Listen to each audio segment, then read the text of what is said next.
High, আমি makeup artist Payel. তো তোমাদের আজ শেয়ার করবো কিছু কথা। তো হয় না যে তোমরা কোনো কিছু করতে চাচ্ছ বা কিছু হতে চাচ্ছ, তো অবশ্যই করো, ফ্যামিলিকে জানাও, ফ্যামিলিকে হার্ট না করে সেটা করো। কিন্তু হয় না যে চারটা মানুষ বা সমাজের কথা ভেবে সেটা না ছেড়ে দিও না।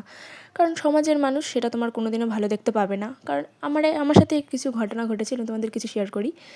যে সমাজে তো একটা প্রচলন কথা আছেই যে কালো কালো মেয়েরা সুন্দর না, ফর্সা মেয়েরা সুন্দর।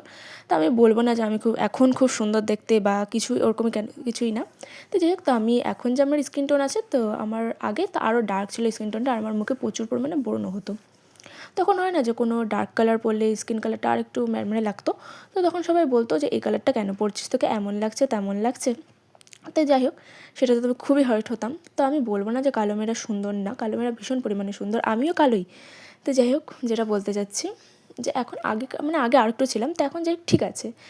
তো এখন আগের মতো নেই। তো এখন মানুষের কথা যে দামি দামি প্রোডাক্ট লাগায় তাই এখন ফর্সা হয়ে গেছে, হেন তেন।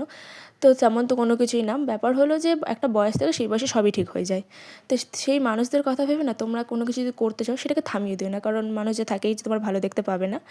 তো এটাই আমার কথা ছিল। তো দেখো, তোমাদের সাথে বলতে বলতে আমি রেডিও হয়ে গেলাম। আজকে যাচ্ছিলাম আমার ভাগ্নির অন্নপ্রাশনে। তো যেহেতু প্রচুর পরিমাণে বাইরে বৃষ্টি ছিল, তো সেখানে গিয়ে আর কোনো ক্লিপস নেওয়া হয়নি, তো বাড়িতেই যা নিয়েছিলাম।